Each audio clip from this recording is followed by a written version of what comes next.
and welcome. Since it's August already, I'll be doing the August 2020 layout update.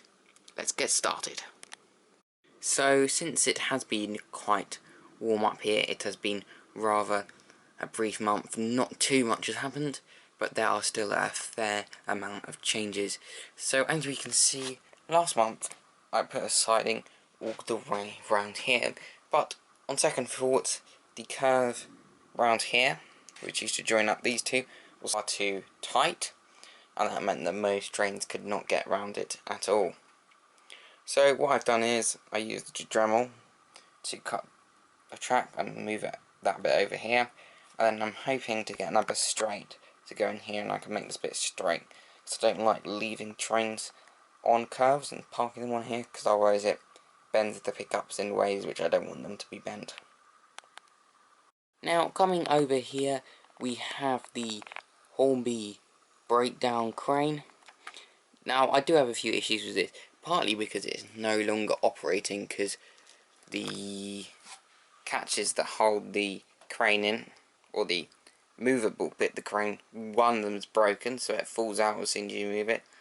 And the other one is that this handle that Hornby really helpfully put on the train catches just by about a few millimeters on one of the tunnels over here, so I can't run it, which is actually quite annoying. These stickers were also peeling, and I managed to stick them down quite well, nice and flush up against the body, so I think that went quite nicely. So, now in shot we have two changes. The gantry was moved from where the signal is in the top left corner of the camera.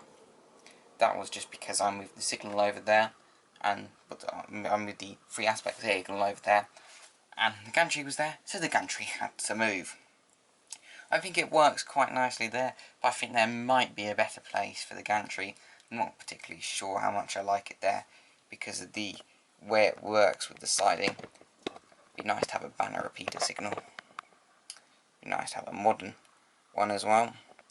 But I think in the end what I'll end up doing is sticking the gantry on the Watford South branch and using it as like a lost line, because I've always wanted to really model something lost. I know it sounds a bit odd, but I always like to model overgrown stuff and really weathered stuff, because I find that weathering is what makes model railways from something that looked like model railways to something that looked like real life.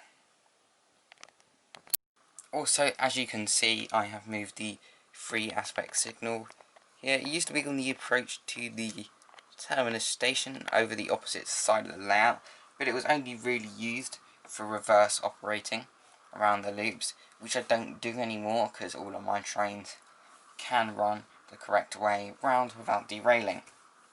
Because what I used to do was, if a train didn't run around the loop properly, I just sent it on the other loop in the reverse direction.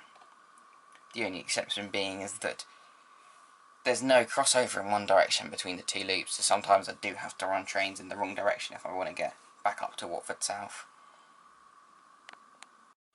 Now, coming down here, you should be able to see a plethora of changes, not just because the 170 just happens to be sitting on platform 2 instead of platform 1, but also the sand from up here, just so you that I used to model that, kept on falling down onto the platform. So I got the hoover up here, I sucked up the sand and I tidied up the platform, so now they should hopefully look a bit cleaner.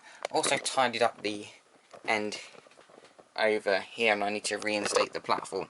So I did have a cardboard bit of platform that you can see would have just gone flush up against the track, but the problem was it was sitting lower than the rest of the platform, and bits of it were coming away, and you could probably see in some of my videos the